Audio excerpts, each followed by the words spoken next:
নমস্কার। গল্পসঙ্গীত গল্পের আসরে সকল শ্রোতা বন্ধুদের স্বাগত জানাই। গল্পসঙ্গীর আজকের নিবেদন সুচিত্রা ভট্টাচার্যের লেখা গল্প পদ্ম বুড়ির রোজ নামচা।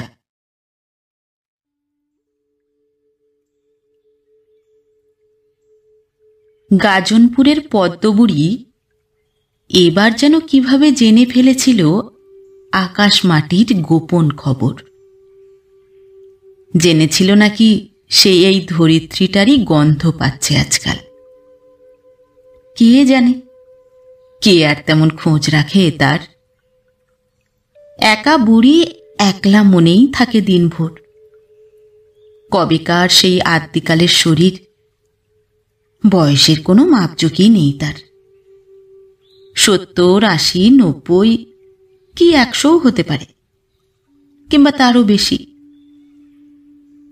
গাজনপুর আসার পথে বুড়ো মাঠের মাঝ বরাবর দাঁড়িয়ে যে প্রাচীন বটগাছটা, বুড়ি বুঝি তারও আগের কালের।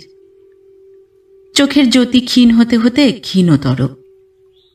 দাঁড়া গেছে, কোমর অবশ, কান দুখানাও বুঝে এসেছে প্রায়। আছে শুধু এক জড়তি কণ্ঠ। তাই কাঁপিয়ে দিন রাত রিন রিন করে চলেছে পদ্মবুড়ি। 3 মাথায় এক করে কখনো বা বসে আছে মাটির দাওয়ায়, কখনো বা ডেলা মতন শরীরখানা আঙিনার কোলে রাংচিতার বেড়ার ধারে সারা সকালটা বসে বসে মানুষের ছায়া খুঁজে বুড়ি। কে যাস রে, হরির বেটা নাকি? হ্যাঁ রে, কি ধান এবার রুইলি বাপ? রূপশাল। কখনো ডাকে, বৃন্দাবনের বউ নিকিল, তোর মেয়ে যেন ছেলে বিয়েতে কবে আসছে এখানে? একজন সাড়া করে তো 10 জন পাশ কাটিয়ে যায়। 7 কেলে বয়রা বুড়ির সঙ্গে অহেতুক বকে মরার সময় কোথায় মানুষের? বুড়ি শেষে একা একাই প্রলাপ বকতে শুরু করে দোরগোড়ার কাঁঠাল গাছটার সঙ্গে। গরু ছাগল সামনে এলে ফিক ফিক হেসে গল্প জমায়। বলি, ও ছাগলি, কার খেতে অমন ডগডগে পালং পেলি রে? হ্যাঁ, চিবো, ভালো করে চিবো। বকম বকম আর বকম বকম। বসে বসে শুধুই কথার চরকা কেটে চল। তারপর কথায় কথায় বেলা বাড়লে বাবলা ডালের লাঠিখানায় ভর দিয়ে বুড়ি কষ্টে সৃষ্টে উঠে দাঁড়ায়। ঠুকুর ঠুকুর নাত বউদের উঠোনে গিয়ে গন্ধ খোঁজে, গরম ভাতের গন্ধ। লোভী কাকের মতো উঁকি দেয় ঘরের ভেতর। তোষামোদের গলায় বড় নাত বউকে ডাকে, ও রাঙা বউ, কাশিটা তোর একটু নরম হলো?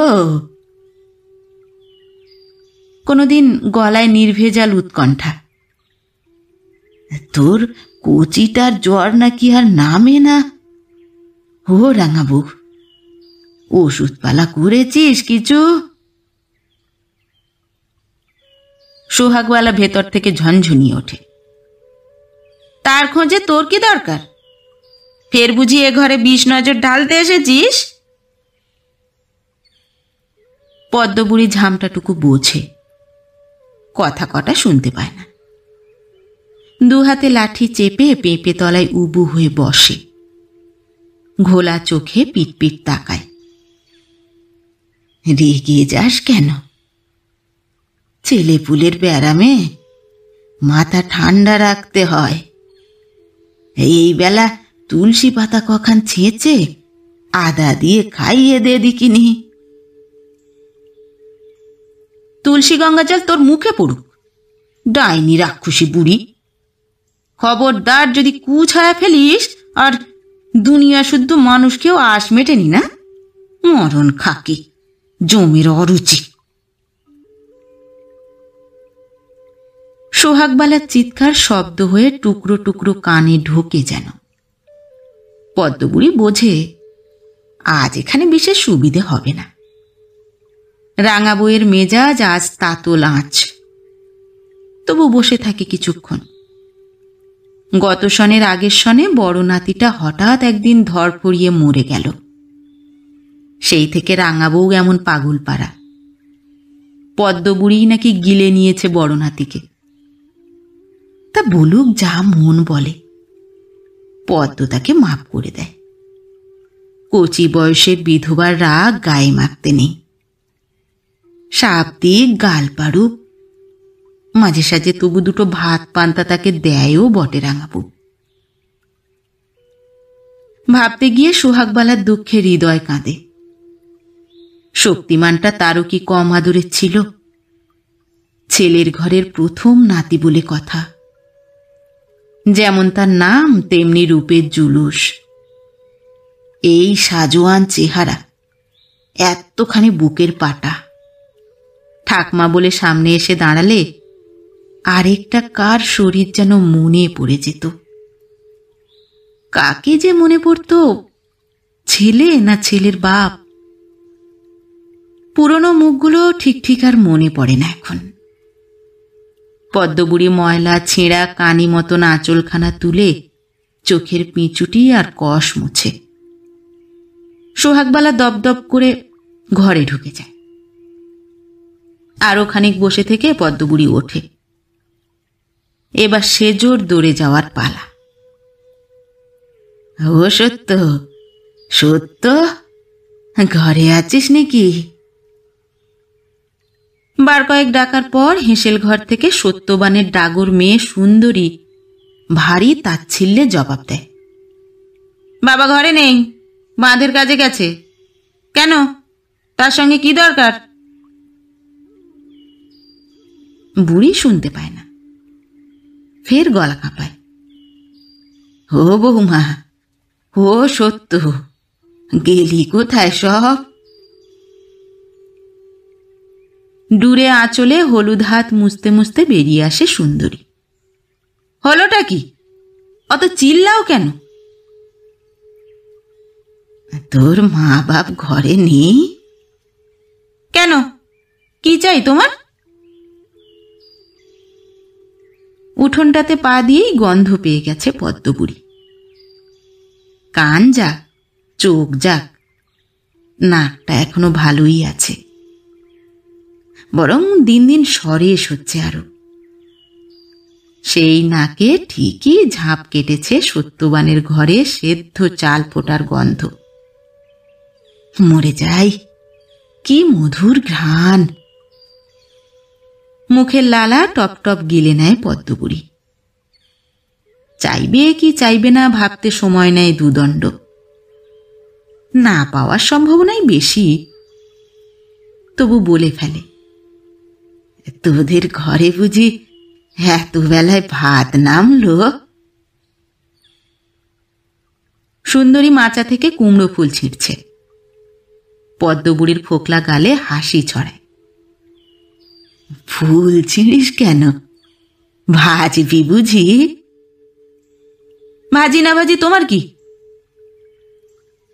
এক মুঠ ভাতের সঙ্গে দুটো গরম ভাজা যদি দিস। বড় নোলা যে। সুন্দরী অবিকল তার মায়ের গলায় কথা বলে, কেন, তোমার পিড়িতে ছোট নাতি খেতে দেয়নি? দিয়েছিল। হাতের কাঠি কাঠি 5টা আঙুল জড়ো করে দেখায় পদ্ম। পান্তা, এই একটুটুকুন, তাতে মোটে পেট ভরেনি রে মা। ভরবে কি করে? পেট তো তোমার পেট নয়, জ্বালা। সুন্দরী দাওয়ায় ঝোলানো দড়ির দোলনা থেকে কাঁথা শুদ্ধ ছোট ভাইটাকে কোলে তুলে নেয়, ঘুরিয়ে শোয়ায়। তারপর পদ্মবুড়ির পাশ দিয়ে বেড়ার ধারে এসে গলা চড়ায়, অনুরো, ও হেরো, সাবিত্রী রে, ভাত খাবি আয়। পদ্মবুড়ির ছানি চোখে ভাতের লোভ ক্রমশ হলুদ বরণ ধারণ করতে থাকে। ভাই বোনদের খেতে ডাকিস বুঝি? আহা, বাচ্চাদের খাওয়া হয়নি এখনো। তবে আমি একটু বসি। না না, যাও তো এখন, ভাগো এখান থেকে। মা গেছে শেতলা মন্দিরে পুজো দিতে, এসে পড়ল বলে সেদিনের মতো আবার এমন ঝাঁটার তাড়া দেবে। সুন্দরী এত কাছে দাঁড়িয়ে কথা বলে যে শুনতে কষ্ট হয় না পদ্মপুরীর। কষ্ট আসে অন্যত্র, দলা বেঁধে গলার কাছে। তাড়া খাওয়া ল্যাংচা কুকুরের মতো বাইরে ছিটকে আসে, বিড়বিড় করে কি যেন বকে খানিক। তারপর কাশবন মুন্ডুখানা প্রায় মাটিতে ঝুলিয়ে বেড়ার গা বেয়ে হাঁটে। হাঁটতে হাঁটতে পিছন দিকের পুকুর ধারে চলে আসে। শ্যাওলা আর কচুরি পানায় পুকুরটার জল 12 মাসই গাঢ় সবুজ। আশেপাশে তেলাকুচো বাসক পাতার জঙ্গল। শুশুনি, হেলেঞ্চা, কাঁটা নোটেও হামা টেনেছে কোথাও। পুকুর পেরিয়ে পদ্মবুড়ি আরও কিছু দূরে শিরিষ গাছটার নিচে এসে দাঁড়ায়। এখান থেকে বহুদূর অবধি দেখা যায় উদাস ধানভূমি। বুক থেকে অভিমান ঠোঁটে এসে রাগ হয়ে যায়। ঝুলন্ত চামড়া কাঁপিয়ে শিরা উপশিরারা দপদপ করে।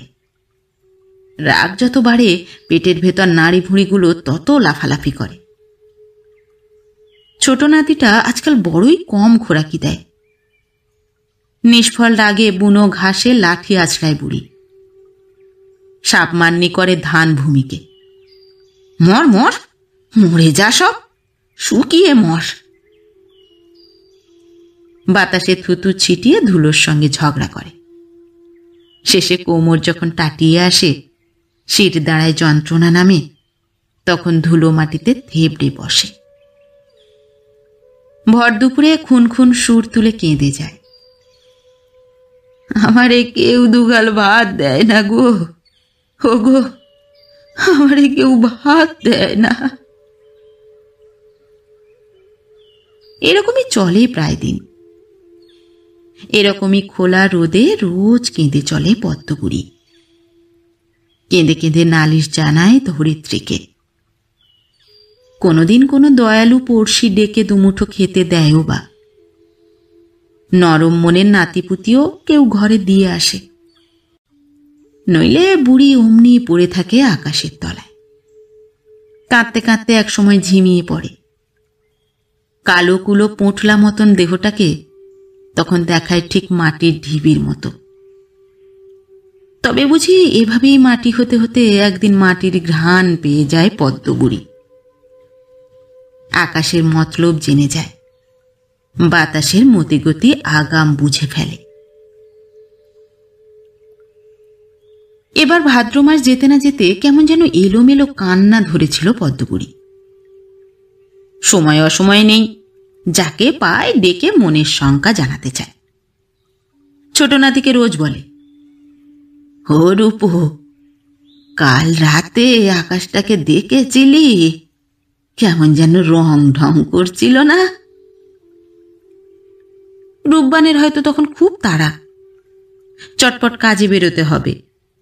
রেল স্টেশনের বড় মিষ্টি দোকানের হেড কর্মচারী সে। কাঁধে হাজার দায় দায়িত্ব। নেহাত চাষের সময়টুকু ছাড়া গাঁয়ে থাকার ফুরসত নেই বড়। ভোর না হতে বেরিয়ে পড়ে। ফেরে সন্ধ্যের মুখে ডুমুরমণির সঙ্গে এক ঝলক প্রেমালাপ সারার পর। সকালবেলা বাসি পান্তা বেড়ে রেখে যায় ঠাকমা বুড়ির জন্য। বহুকাল ধরে এ এক বাঁধা ধরা ব্যবস্থা। যেদিন থেকে জমি ভিটে পৃথক করেছে 3 ভাই, সেই দিন থেকেই। হাওয়াই শার্ট গায়ে গলিয়ে রূপবান ঠাকমাকে ধমকায়, কদিন ধরে কি এক কথা ঘ্যান ঘ্যান করে চলেছ বলো তো? চুপ থাকো একটু। চুপ করে কি করে থাকি ভাব, মনে যে বড় দ্বন্দ্ব। হয়েছেটা কি? আকাশ এত গুমসুম কেন লাগে রে ভাই? বাতাস যেন টেরা দিকে বয়। কচু বয়। রূপবান ভাবে বুড়ির মাথাটা তবে পুরোপুরি যেতে বসেছে। একেই বলে ভীমরতির শেষ দশা। দিব্যি হালকা বাতাস বইছে চারিদিকে, আকাশ জুড়ে সাঁতার কাটছে পালক পালক মেঘ। এরপরেই তো রং আসবে ধানের বুকে। রূপবান হিসেব করে দেখেছে এবার তার ফসল মন্দ উঠবে না। ঠাকুমা যতদিন তার কাছে, জমির দুটো ভাগ তারই, বাকি 2 ভাগ বড় মেজর। তবে কিনা পরের সনে বুড়িকে আর রাখা যায় কিনা ঠিক নেই। ডুমু সাফ সাফ বলে দিয়েছে, কোনো বুড়ি ঝুড়ি নিয়ে আমি ঘর করতে পারবনি বলে দিলুম।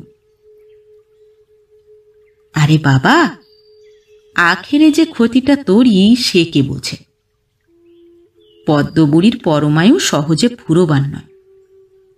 তো ডুমুর কোনো কথাই শুনতে চায় না। কাঁচা বয়সের মেয়েরা এরকমই অবুঝ হয়। রূপবানও বেশি ঘাঁটায় না। দরকার কি বাবা, ডুমুরকে পাওয়ার জন্য সে এখন সব ছাড়তে রাজি, এমনকি জমির একটা গোটা ভাগও। ঠাকুমার ভাগের ধান বেচে আগেই রুলি গড়িয়ে ফেলতে হবে একজোড়া, আর পায়ের মল নাকের নথ। অঘ্রাণেই বিয়েটা সেরে ফেলবে। কতদিন আর নিজের ভাত নিজে ফোটানো যায়। ভাবতে ভাবতে ডুমুরের ধ্যানে ভারী বিভোর হয়ে যায় রূপবান। সেই ফাঁকে পদ্মবুড়ি কখন বেরিয়ে যায় বাইরে। মেজনাদের ভিটের মুখে দাঁড়িয়ে ডাকে, ও সত্য, সত্য রে, জেগেছিস নাকি? একবার বাইরে আয় তো, বাতাস শুকে দেখ দেখি, কেমন সোঁদা সোঁদা বাস পাস না।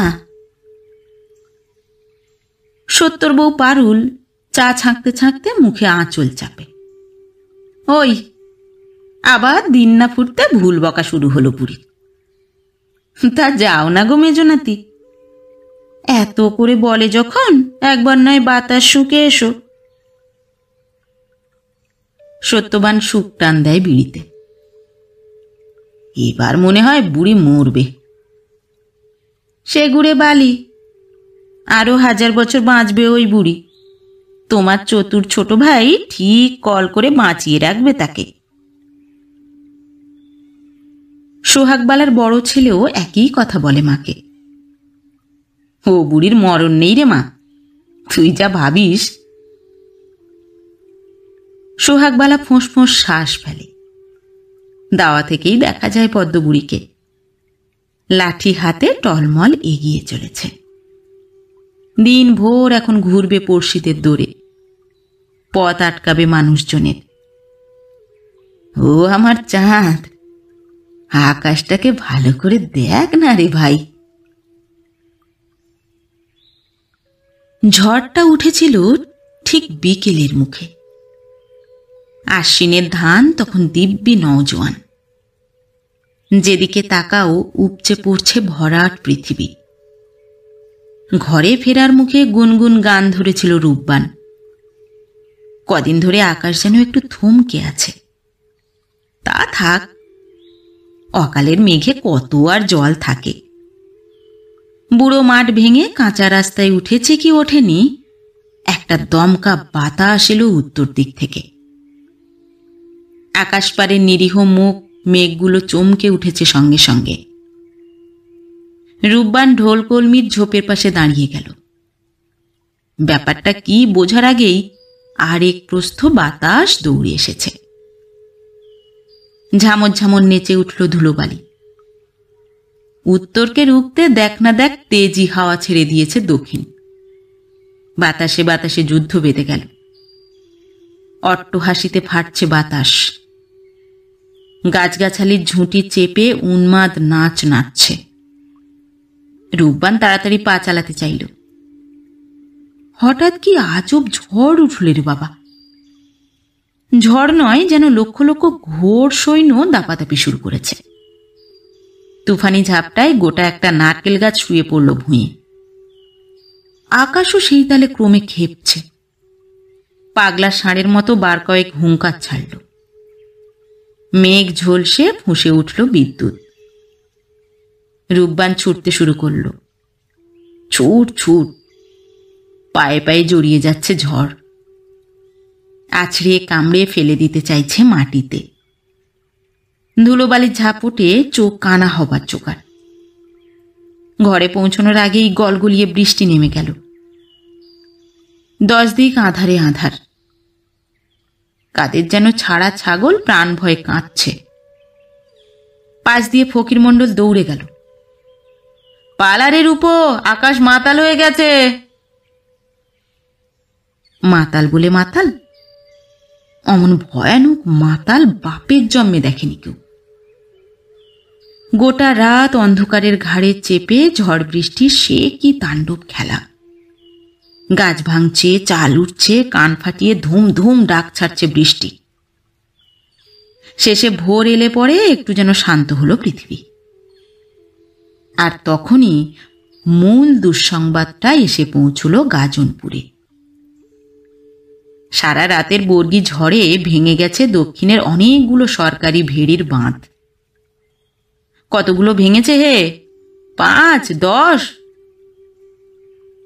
কেউ সঠিক উত্তর দিতে পারে না। সর্বনাশের আতঙ্কে কাঁপছে মানুষ। গ্রামের পর গ্রাম ডুবিয়ে ছুটে আসছে মুক্ত জলের স্রোত, আসছে গাজনপুরের দিকে। গভীর রাতে কখন গাজনপুরের ঝড় গিয়ে হামা দিয়েছিল ভেড়িগুলোর বাঁধে, ঘাড় ধরে টেনে তুলেছিল বন্দি জলরাশিকে। তারপর ধাক্কা মেরে তাদের পাঠিয়ে দিয়েছে গাজনপুরের দিকেই। যে পথ দিয়ে সে আসে থাবা মেরে ভেঙে দেয় ঘরবাড়ি, ডুবিয়ে দেয় সদ্য যুবতী ধান গাছ, ভাসিয়ে নিয়ে চলে গরু, ছাগল, ভেড়া কিংবা অসাবধানী কোনো মানুষজন। মাকালতলা ডুবে গেছে, নবীন পুকুর ডুবু ডুবু, গাজনপুর ভাসালো বলে। দিশেহারা মানুষগুলো এলোপাথারি আশ্রয় খুঁজছে। মেয়ে বউদের কান্না আর শিশুদের ভয়ার্ত চিৎকারে জল আসার আগেই বানভাসী হলো গাজনপুরের মানুষ। 7 দিন পর রাস্তার জল কোমর ছেড়ে যখন হাঁটুতে, রেল লাইনের উঁচু পার থেকে একে একে ঘরে ফিরল সকলে। সত্যবানের ঘর মুখ থুবড়ে পড়েছিল ঝড়ের রাতেই। কিছু বাসনকোসন, বিছানা কাপড় আর গোপন কটা টাকা নিয়ে সে সদল বলে চলে গিয়েছিল রেল লাইনে। সোহাগবালারা উঠেছিল বামুনবাড়ির পাকা দালানে। ঠাকুমাকেও সেখানে তুলে দিয়ে এসেছিল রূপবান। ঝড়ের রাতেই একদিকে চাল উড়ে হাহা করছে তার ঘর। তাই দেখে মরা কান্না আর থামে না পদ্মবুড়ির। ওরে, আমি এখন কোনটায় ঘুমোবো রে? আমার ঘর নাই রে, কোথায় বসে তবে পান্তা খাই? তো বুড়ির কান্না তখন আর কে শোনে? জল নামার পর গাজনপুরের মানুষ তখন বেজায় ব্যস্ত। সরকারি ফিশারির বাঁধ ভাঙা জল নতুন আশার হাত বোলাতে শুরু করেছে যে। ধানের জন্য কাঁদার সময় পেল না মানুষ, ঘরের দিকেও ফিরে তাকানোর সময় নেই। সময় কোথায় গরু ছাগলি বা খোঁজার? রূপলি রাজকন্যার মতো ঝাঁক ঝাঁক মাছ চিকমিক নেচে বেড়াচ্ছে সর্বনাশা বেনো জলে। যেদিকে তাকাও শুধু মাছ আর মাছ। পথের উপর যেখানে সেখানে বড় বড় তক্তা চৌকি পেতে জাল ফেলতে বসে গেছে গাজনপুরবাসী। এক এক জালে উঠে আসে ইয়া ইয়া রুই, কাতলা, তেলাপিয়া, পাবদা। আরো আসতো গো, শালা নবীন পুকুর সব আগে ধরে নিচ্ছে। মাকালতলা বলল, 3 বিবিতে জল আগে ঢুকেছিল, ওরাই শালা বেশিরভাগটা নিল। রূপবান, সত্যবান, এমনকি সোহাগবালার কিশোর ছেলেটাও জলে ছুটেছে মাছ শিকারে। বামুনবাড়ির উঠানেও জলকন্যের দল তিত্তির সাঁতার কাটছে। কচিকাচারা জলপোকার মতো গোটা দিন ঘুরতে লাগলো জলে। মাটি কাদা মাখামাখি হারানের ছেলে ডুব দিয়েই লাফিয়ে উঠল। এই দেখ, আরেকটা ধরলাম। দেখা দেখি সোহাগবালার রোগা ছেলেটাও হাত নাচালো। আমিও পেয়েছি, সিলভার কাপ। পদ্মবুড়ি স্যাঁতানো দালান থেকে শিশুর মতো হেসে উঠল। আমায় দিয়ে, আমায় দিয়ে একটা। সোহাগবালার ছোট ছেলে এইটুকুনি একটা পুঁটি মাছ দিয়েছে বুড়ির হাতে। তাই পেয়ে বুড়ি আহ্লাদে ডগমগ। ধান পচেছে, ঘর ভেঙেছে, এখন উপায় কি? আর কটা দিন সবুর করো, পুকুর চষেছি। কার পুকুর কে এসে কখন ভরে দিয়ে যায়। জল সরার পর গাজনপুরে সব পুকুর মাছে মাছে থই থই। ধানের বদলে মাছ এসেছে ঘরে। মাছ সামলাতে গাজনপুরের মানুষ ছুটেছে যে যার পুকুর বাঁধতে। পুকুর বাঁধো হে, আগে নিজের পুকুর বাঁধো। 5 জনের মতো পদ্মবুড়ির নাতিগুলো হাত লাগালো পেছন বাগের পুকুরটাকে বেঁধে ফেলতে। চারদিক ভালো করে দেখে নিয়ে চুপড়ি জালটা খপাত জল থেকে তুলল পারুল। এবার কয়েকটি সরপুঁটি আর মৌরলা উঠেছে। আগের খেপে উঠেছিল গোটা কয়েক চারাপোনা। মোট আজ মন্দ উঠল না। খুশি খুশি মনে সজনে তলায় পাহারারত মেয়েকে ইশারায় ডাকল। হাঁ করে দাঁড়িয়ে থাকিসনি, এগুলোকেও তাড়াতাড়ি গামছায় বেঁধে ফেল। হেঁসেল নয়, একেবারে ঘরে তুলে রাখবি। বাস রে বাস, 5টা মাত্র জালে কতগুলো মাছ উঠেছে। সুন্দরীর চোখ ঝিকমিকিয়ে উঠল। তবু হাঁ করে দাঁড়িয়ে থাকে। চটপট নিয়ে যা, আমি একটা ডুব দিয়ে আসছি। সব মাছ বেচে দিবি মা? 2টো দেবো এখন তোদের। পারুল জলের ভেতর জাল শুদ্ধ হাত ডুবিয়ে রাখল। আরেকবার মাছ পুকুরে গেলে হয়, আরো কিছু ওঠে।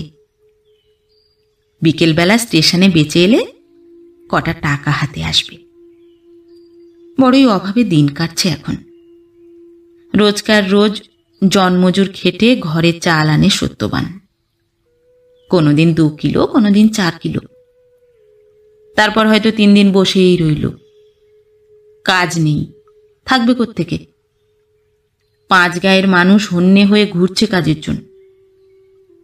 একদিন জুটলো তো 2 দিন বেকার। নিরুপায় হয়ে তবেই না পারুল মাছ চুরিতে নেমেছে। তাই এ চুরি বোধহয় পুরোপুরি চুরি নয়। মাছ যদি হয় পুকুরের, তবে সে পুকুরে এখন পারুলদের ভাগ পাক্কা 5 আনা। তাও এই ভাগাভাগিতে রূপবান কি সহজে রাজি হয়? তার দাবি জমির মতো পুকুরেরও হিসেব হোক। ঠাকুমার 4 আনা, তার 4 আনা, পুরো 8 আনাই তাকে দিতে হবে। সত্যবান বললে, তা কি করে হয়? পুকুর ভাগের কথা আগে কোনোদিন ওঠেনি। মজা পুকুর নিজের মনেই মজেছিল, তুইও কোনোদিন দাবি তুলিসনি।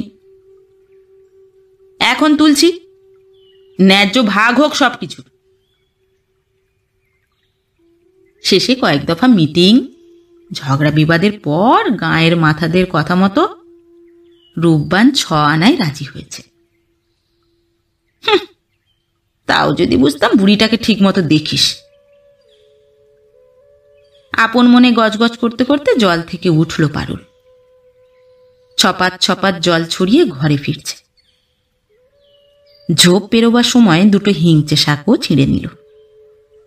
কিভাবে কচু ঘেঁচু খাইয়ে অতগুলো পেটকে ঠান্ডা রাখতে হয় ভগবানই জানে। তারপর কাঁধের কাছে লক লক করছে ভরা বয়সের মেয়ে। মেয়ের বাপ বলে, ভাবো কেন, মাছ যা এসেছে ঠিক মতো বাড়লে পরে চোদ বসেকে থোক টাকা ঘরে আসবে। কম করে 2000 টাকার মাছ যদি ওঠে তো আমাদের থাকে 600-700। তাই দিয়ে এই বসেকেই সোঁদরির বর এনে দেব। আর ভিটে বাঁধার কি হবে? ঠেকনা দিয়ে শীতটুকুন নয় পার হলো, বর্ষা এলে কচিকাচা নিয়ে দাঁড়াবো কোথায়? ভাঙা বেড়ার সামনে এসে আবার একটা বড়সড় শ্বাস ছাড়ল পারুল। কত কষ্টে না মাথাটুকু ঢাকার ব্যবস্থা করা গেছে। মহাজনের কাছে ধার হয়েছে মেলা। কোন দিক রেখে এখন কোন দিক দেখা যায়। ভাবতে ভাবতে ঘরে ঢুকে কাপড় বদলালো। 3টে মাত্র শাড়ি মায়ে ঝিয়ে পালা করে পরতে হয়, তাও সব শতেক ফাটা। সুন্দরী ঘরের আবছায়াতে বসে মাছ গুনছে। সিঁথিতে এক টিপ সিঁদুর ছুঁইয়ে পারুল তার পাশে এসে বসল।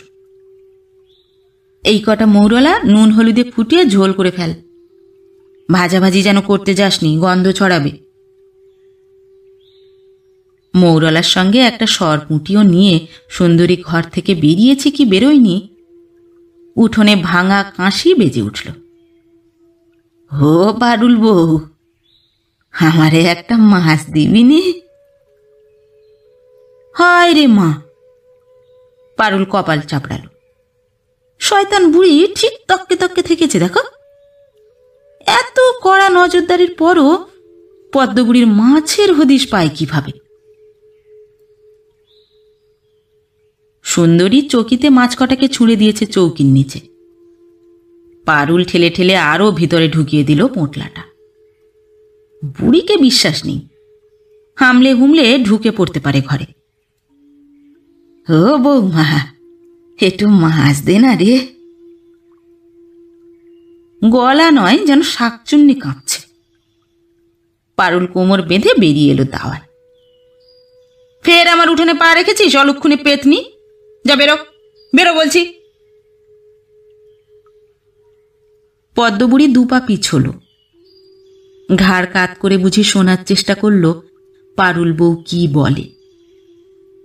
পারুলের গলা আরেক পর্দা উঠল। খবরদার যদি তোকে এ উঠোনে দেখি কোনোদিন। মাছ একটা পেলেই চলে যাই। মাছ পাবো কোত্থেকে? বিয়োবো? বিয়োবি কিলো? পদ্মবুড়িরও গলা উঁচু হলো। মাছ তো তোর ঘরেই রে। পারুল থমকে গেল। বুড়ি আজকাল খুব জেরা করতে শিখেছে। শেখায়টা কে? রূপবান না বুড়ির আদরের নাত বউ সোহাগবালা? কত সত্তর যে আছে পেছনে। পদ্মবুড়িকে ঘাবড়ে দিয়ে পারুল হঠাৎ ভেউ ভেউ কেঁদে উঠল। আমি বলে পেটের গুলোকে দুগাল মুড়িও দিতে পারি না, আমার ঘরে সত্তরেরা মাছ খুঁজতে আসে গো। এমন গলা ফাটিয়ে কাঁদছে পারুল যে পদ্মবুড়ির ঝাপসা কানেও হাহাকারগুলো পরিষ্কার পৌঁছে গেল। কয়েক পলক হতবাক দাঁড়িয়ে থেকে ধীরে ধীরে বেরিয়ে এলো বাইরে। সোহাগবালাও সেদিন এমন ধারা কেঁদে উঠেছিল। দিব্যি মাছের গন্ধ পেয়ে পদ্ম ঢুকেছিল তার হেসেলে। সে এই মারে সেই মারে। আমি বলে কতদিন পর দুটো মাত্র চারা পোনা কিনে আনলুম বাজার থেকে। কিনলি কি রে? আমি যে তখন নেতাইকে জলে নামতে দেখলুম। মরণ দশা! কি দেখতে কি দেখেছ? চোখ বলে কিছু আছে তোমার? তবে বুঝি ওটা নেতাই নয়? বুড়ি অমায়িক হেসেছিল। মুরুগকে যা, তুই আমারে এক টুকরো মাছ দে না রে মা। দিবি? দেবো, মাছ নয়, মুখে নুড়ো জেলে দেবো তোমার। মিথ্যেবাদী কুচুটি বুড়ি, পেটে তোর এত সন্দেহ? আমার নেতাই বলে শুধু একটা ডুব দিতে গেছিল পুকুরে। কি আর বলে পদ্মবুড়ি। তোরা যেমন খুশি পুকুর থেকে মাছ তুলে খাবি, আমি একটু চাইলেই দোষ। হাঁটতে হাঁটতে পদ্মবুড়ি নিজেই নিজেকে নালিশ জানাতে থাকে। রূপবানটা পর্যন্ত তার চোখে ধুলো দিতে চায়। তা কানার চোখে ধুলো দিবি, তার নাকটাকে ঠকাবি কিভাবে? পরপর কদিন আলো ফোটার আগে ঘরে ঝাপুর ঝুপুর আঁশ গন্ধ। শুঁকে শুঁকে পদ্ম একদিন বলেছিল, ও রূপো, রোজ রোজ কার জন্য মাছ তুলিস রে? একদিন দুটো রাঁধ না, ভালো করে খাই। সঙ্গে সঙ্গে রূপবানের সে কি হুঙ্কার, খবরদার মাছের কথা কাকপক্ষী যেন টেন না পায়। পদ্ম গলা নামিয়েছিল। কি করিস তুই মাছ নিয়ে? বেচি, রূপবানের শটান জবাব। টাকার দরকার বুঝলি, ধান কটাকে তো বান মেরে শেষ করেছিস। পদ্মবুড়িও রেগে উঠেছিল ঝপ করে। তবে আমার এক আনা আমাকে দিয়ে যা। হাই রে বাপ, শুনে নাতির কি তরপানি। আশ্বিনের আকাশও বুঝি অমন ধারা লাফালাফি করেনি এবার। ভয়ে চুপ মেরেছে পদ্মবুড়ি। শুধু ভর দুপুরে একলা বসে পেটের কথা গলগল উগরে দেয় গাছ মাটির কাছে। চিরকালের হেলা ফেলার পুকুরটায় তখন ছলছল ঢেউ তোলে। চঞ্চল মাছ লাফায় ঘূর্ণি দিয়ে। পদ্মবুড়ির দৃষ্টি অত দূরে পৌঁছয় না। কান্নার মনে সে কেঁদে যায়। আমারে কেউ একটা মাছ দেয় না গো, গো, আমার হাত গিয়েছে, চোখ গিয়েছে, কে আমারে মাছ রেঁধে খাওয়াবে গো। কাঁদতে কাঁদতে বুড়ি ঘুমিয়ে পড়ে। বুড়িকে ঘুমোতে দেখলে সোহাগবালা পা টিপে টিপে পুকুরে আসে। এ সময় জলের বুক বড় শীতল, পা ছোঁয়ালেই শরীর শিউরে ওঠে। তবে এখন ছাড়া সুযোগ কোথায়? মেজ বউ মেয়েকে নিয়ে স্টেশনে গেছে, দেখে নিয়েছে সোহাগবালা। ছেলে মেয়ের দল সব খেলতে গেছে বুড়োর মাঠে। সোহাগবালা বড় সাবধানে জল সরায়, শব্দ হলেই ডুব দেয় গভীরে। জল থেকে ঘুমন্ত বুড়িকে দেখতে দেখতে একবার বুঝি মায়া হয়। শেষ কার্তিকে দুর্বল রোদে গাছের পাশে আগাছা হয়ে গেছে।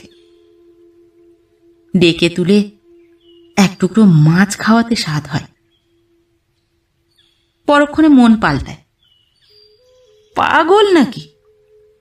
একবার দিলেই বুড়ির নোলা বাড়বে, তার উপর যা পেট আলগা, ভ্যাক ভ্যাক চাউর করে দেবে 10 দিকে। তখন সোহাগের মুখ থাকে কোথায়? সোহাগই না বড় গলায় দেওরকে বলেছে, পুকুরের মাছ পুকুরে বাড়তে দিতে হবে, কেউ চুরি করতে পারবেনি। চোদ বসেকে পুকুর ছেঁচা হলে হক কথা, সায় দিয়েছিল সকলেই। বাড়তে দিলে মাছ কালে সোনা হবে। সোহাগবালা আলতো জল ছড়িয়ে একচোট হাসল মনে মনে। কে কাকে পাহারা দেয়, কে করে চুরি। গাজনপুরের ঘরে ঘরে পুকুর নিয়ে দাঙ্গা লেগে গেছে। মণ্ডলদের ঘরে ভাইয়ে ভাইয়ে হাতাহাতি হয়ে গেল পরশুদিন। সর্দারদের তো মুখ দেখা দেখি বন্ধ। ধান ডুবিয়ে এবার মজার কল করেছে বসুমতী। মাকালতলায় কাদের পুকুরে যেন রাতারাতি জাল ফেলে মাছ উড়িয়ে নিয়েছে ডাকাতের দল। সোহাগবালার 2 ভুরু জড়ো হলো। তবে তাদের গায়েও কি ডাকাত ঢুকছে আজকাল? গহীন রাতে মাঝে মাঝেই ছপ ছপা জাল ফেলার শব্দ হয় যেন। মাছ লুটতে ডাকাত আসে না অন্য কেউ? রূপবানটাই কি কম বড় ডাকাত নাকি? সোহাগবালা পেছনের জানালা থেকে উঁকি দিয়ে বোঝার চেষ্টা করেছে। আওয়াজ পেলেই সব চুপ হয়ে যায়। সাহস করে লম্ব হাতে একদিন বেরিয়েও ছিল। বোঝার আগে সুরুত করে সরে গেল 3-3টে বড় ছায়া। 3 জন কেন? তবে তো রূপবান নয়। সত্যবান তো নয়ই, সে ভারী ভীরু প্রকৃতির, ভালো মানুষ মতন, অনেকটা সোহাগবালার স্বামী যেমন ছিল। শক্তিমানকে মনে পড়তে জলের কোলে পাথর হয়ে গেল সোহাগ। জাল পাততে ভুলল। সেই লোকটা পাশে থাকলে আজ এই দশা হয়? নিজেরই ভাগের পুকুরে আসতে হয় সিঁধেল চোরের মতো, নাকি এক ফোঁটা ছেলে নিতাইকে পাঠাতে হয় পরের দ্বারে কাজ করতে? বেলার মনে বেলা নামছে। অবশ শরীরে সোহাগবালা দাঁড়িয়েই আছে হিম হিম জলে। কার্তিকের সূর্য একটু পরেই ডুব দেবে রেল লাইনের ওপারে। পূবের ধান বাঁধা বেয়ে পাড়াপড়শির ভিটে মারিয়ে থোক থোক কুয়াশা তখন জড়ো হবে গাজনপুরের বুকে। সে কুয়াশায় এক হাত দূরের কিছু দেখা যায় কি যায় না। সোহাগবালার শরীরটা শিরশিরিয়ে উঠল। সময় এখন বড় নির্জন। জল থেকে উঠে পড়ল সোহাগ। থাক, আজ আর মাছ তুলে কাজ নেই, বরং দেওর দুজন ঘরে ফিরলে কথা বলতে হবে। রাতের বেলা কারা আসে পুকুরে? সত্যি কি তবে ডাকাত তারা? গা মুছে পদ্মবুড়িকে গিয়ে ঠেলা দিল সোহাগ। কি জানি কি ভেবে ডাকলো জোরে জোরে, ও ঠাকমা, খুব ঘুমিয়েছিস, ওঠ দেখি এবার, ঘরে চল। পদ্মবুড়ি চোখ খুলেই বুঝে ফেলল, আবার খুলল। এ কে আজ তাকে ঘরে তুলতে এসেছে? চেনা চেনা, তবু বড় দূরের যেন। আমি রাঙা বউ রে, চিনতে পারছিস নি? ওঠ, ঠান্ডা লেগে যাবে। কত যুগ পরে সোহাগ বুঝি নরম করে কথা বলছে। পদ্মবুড়ি ভ্যাঁ করে কেঁদে ফেলল। আমারে কেউ দেখে না রে রাঙা বউ, ভাত দেয় না, মাছ দেয় না। অনেক দূরের আকাশ ছুঁয়ে উড়ে যাচ্ছে সারসের দল। সেদিকে তাকিয়ে সোহাগবালা ভারী মধুরভাবে ঠোঁট ছড়ালো। কাল তোকে গোটা একটা মাছ রেঁধে দেবক্ষণ। কোত্থেকে পাবি? পেছনে হাঁটতে হাঁটতে জেরা শুরু করে দিয়েছে পদ্মবুড়ি। এখন বুঝি চুরি করলি পুকুর থেকে? দূর কানা বুড়ি। সোহাগবালা আগের দিনের মতো করে ভেঙচি কাটলো দিদি শাশুড়িকে। বাজার থেকে শোল মাছ এনে খাওয়াবো তোকে, খলবল করবি জ্যান্ত শোলের মতো। বলতে বলতে গলা নামালো। ও বুড়ি, তুই আমার কাছে এসে থাকবি? কালির দিব্যি, আমি কাউকে ঠকাই না রে। তাছাড়া রূপবানও তো বিয়ে করলে তোকে তাড়িয়ে দেবে। পদ্মবুড়ি ফ্যাল ফ্যাল তাকিয়ে আছে। রাঙা বউয়ের হঠাৎ এ কি পরিবর্তন? মাথা খারাপ হয়ে গেল না তো? কাঁঠাল গাছের গা বেয়ে গড়িয়ে যাচ্ছে হেমন্তের কাঁচা রোদ। একটু পরেই গলে গলে মিশে যাবে আঁধারে। তারপর আঁধার না নামতেই চারদিক নিকষ কালো। শেষ রোদটুকুর দিকে তাকিয়ে পদ্মবুড়ি ভাবছে, কার কাছে থাকলে লাভ বেশি, রূপবান না সোহাগবালা? সোহাগ হিসেব করে দেখেছে, বুড়ি যদি আরো কটা বছর বাঁচে, ছেলেটা যদি তার মধ্যে আর একটু ডাগুর হয়ে যায়। ভাবতে ভাবতে দুজনেই হিসেব গুলিয়ে ফেলল।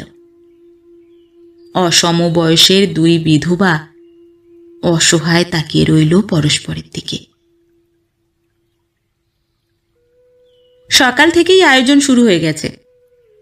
আজ সত্যবানদের পুকুর ছাঁচা হবে। পাম্প নিয়ে লোক আসছে গঞ্জের বাজার থেকে। তার আগেই রূপবান টাকা চাইল দাদাদের কাছে। 3 ঘন্টা মেশিন চললে লাগবে 3-20-60 টাকা, তা বাদে কিছু রাহা খরচ। আমি আগাম 20 টাকা দিয়েছি, তোমাদেরটা দাও এবার। সত্যবান বলল, এর বেলা সমান ভাগ কেন? 5 আনা 6 আনা হোক। রূপবান ঝাপটে উঠল। হিসেবি মানুষদের ন্যায্য কথায় চিরকালই বিরা। অত করলে নিজেরাই সব ব্যবস্থা করো গিয়ে, কাজের বেলায় আমি। আহা, তেতে ওঠো কেন? একজোড়া মাছরাঙা উঠছে পুকুরের মাথায়।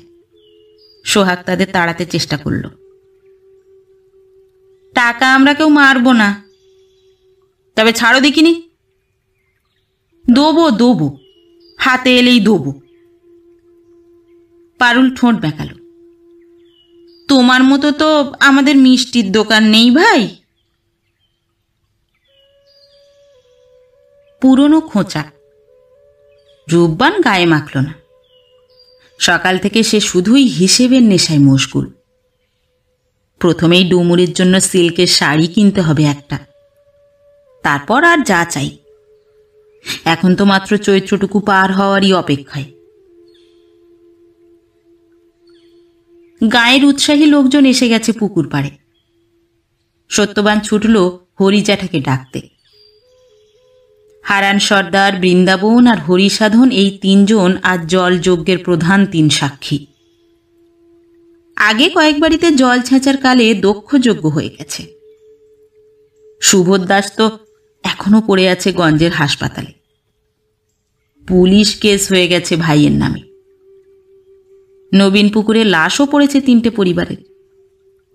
শেষে পার্টির লোক ফয়সালা ফরমান জারি করে গেছে, যার ঘরেই পুকুর ছাঁচা হোক না কেন, কম করে গাঁয়ের 3টে মাথাকে সাক্ষী রাখতে হবে। ভাগ বাটোয়ারার সময় আর যেন না লড়াই বাঁধে। তবে সাক্ষ্য তো আর কেউ শুধু মুখে দেবে না, তার ব্যবস্থাও করতে হয় পুকুর মালিকদের। সাক্ষী পিছু 5 টাকা ধার্য হয়ে গেছে। মাছ ভালো উঠলে পার্টির কমিশন আলাদা। ভোর থেকে সজনেতলায় শরীর গুটিয়ে নীরবে বসে আছে পদ্মবুড়ি। তার দিকে ফিরে দেখছে না কেউই। কচিকাচারা তার গায়ের উপর দিয়েই ছুটছে, নাচছে। কেউ যেন একবার মারিয়েও গেল। আশ্চর্য, তবু বাক্যি নেই বুড়ির ঠোঁটে। বকবকে বুড়ি অদ্ভুত রকমের শান্ত আজ। জুলজুল চোখে শুধু তাকিয়ে আছে টিলটিলে পুকুরটার দিকে। প্রথম গ্রীষ্মের নবীন তাপ ছড়িয়ে পড়েছে চারিদিকে। চৈত্রের দামাল ধুলো উঠছে যেমন তেমন। বড় নিঃশব্দে ঘন হচ্ছে রোদ। শেষে আরো বেলায় সকলে যখন অধৈর্য প্রায়, তখন এলো মেশিন। চোঙা প্যান্ট পরা, টেরি বাগানো মেশিন চালক এসেই জায়গা মতো বসিয়ে দিল পাম্প সেট, জেনারেটর। যান্ত্রিকভাবে তাকালো সবার দিকে। জল কভাগ হবে? মোট 3 ভাগ।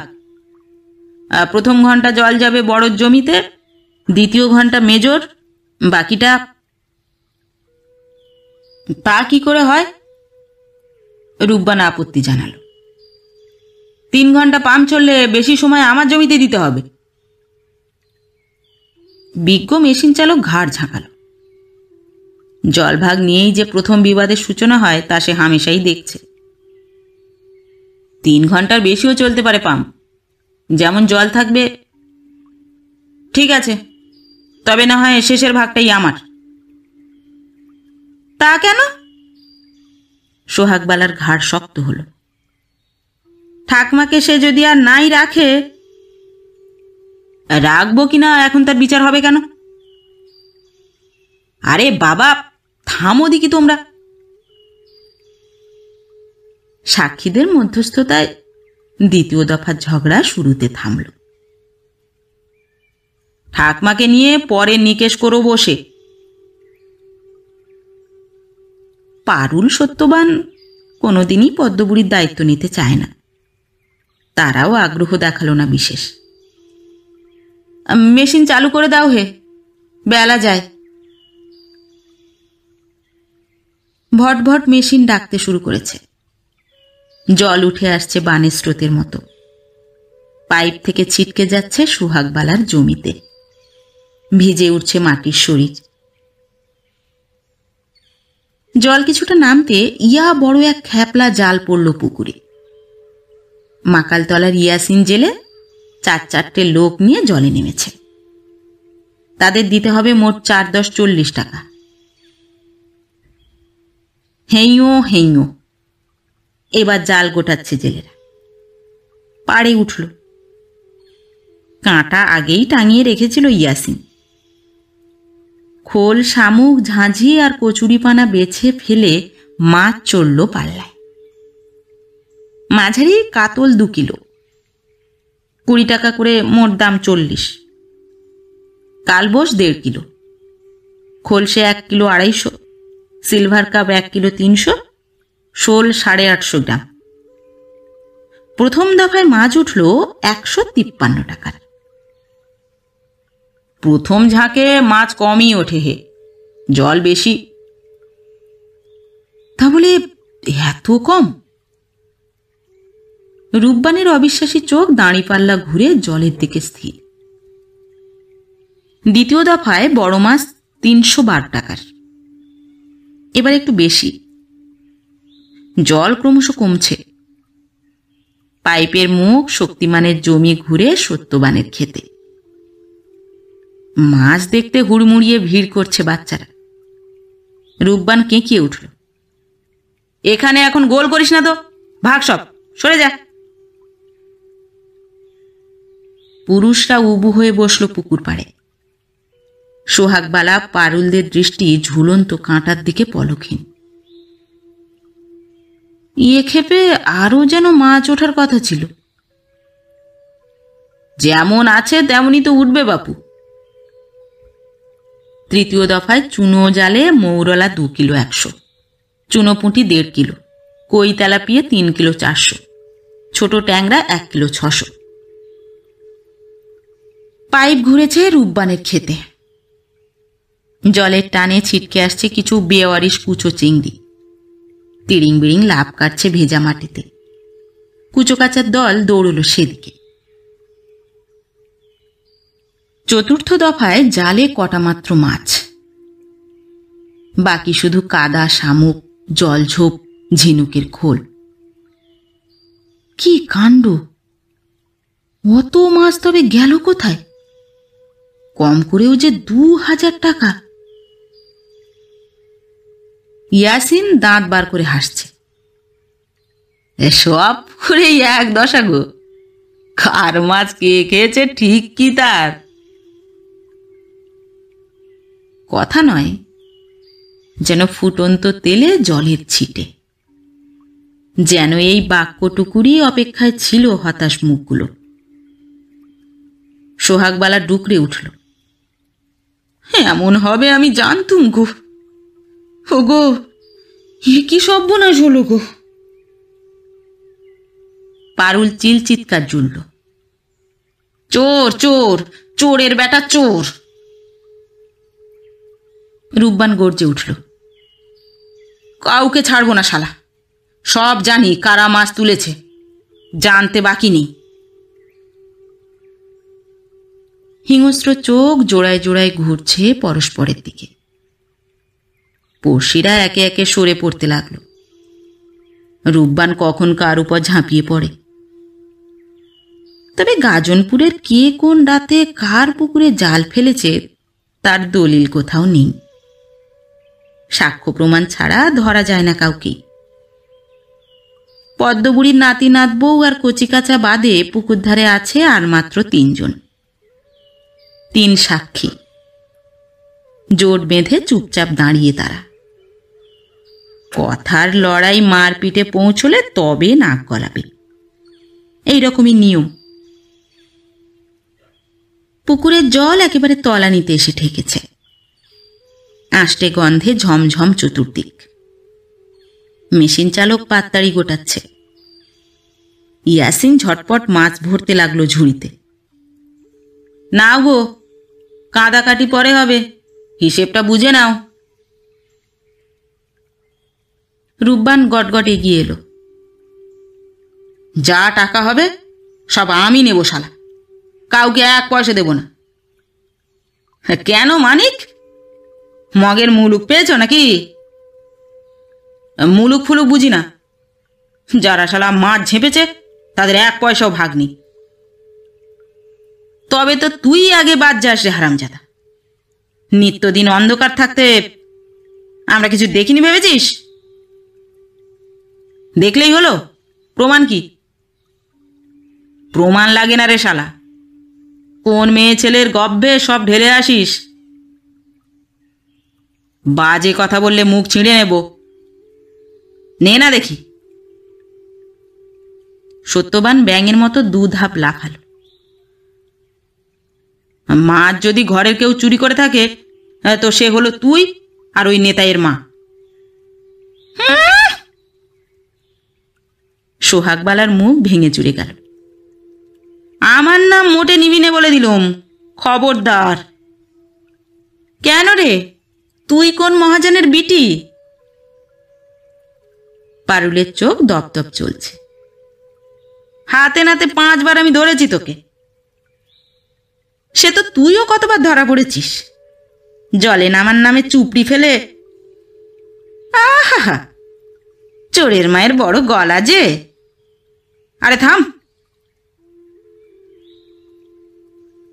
নিদাক বেলার সূর্য যত প্রকট হয়, বিবাদ তত উঁচুতে ওঠে, উঠতেই থাকে। ফাঁকা পুকুরের ঘোলা জলে ছটফট করে পাঁকাল মাছের দল। ছোটরা উদম দেহে ঝাঁপ দেয় সেই জলে, পিছলে পিছলে মাছ ধরতে চায়। মাগুর, শিঙি, চ্যাং, চিংড়ি। সজনে তলা থেকে লোল চর্ম বুড়িটা তাই দেখে বসে বসে। পেটে তার বড় চঞ্চন খিদে।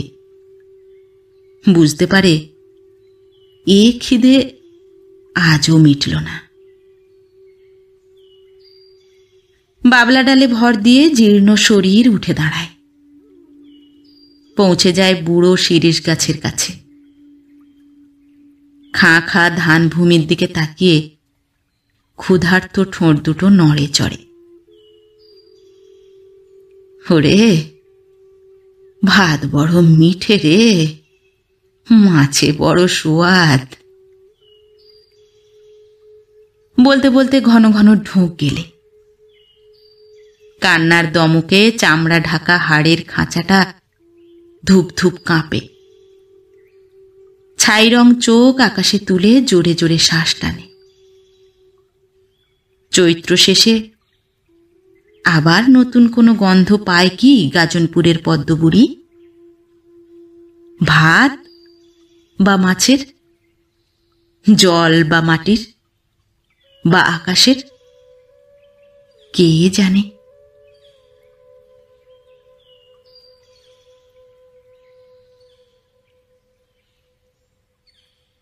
নমস্কার। নতুন একটি গল্প নিয়ে খুব শিগগির ফিরে আসছি। ততক্ষণ সবাই ভালো থাকবেন, সুস্থ থাকবেন। গল্প পাঠ কেমন লাগলো অবশ্যই কমেন্ট করে জানাবেন, এবং ভিন্ন ভিন্ন স্বাদের অডিও স্টোরি শোনার জন্য অবশ্যই চ্যানেলটি সাবস্ক্রাইব করবেন। ধন্যবাদ।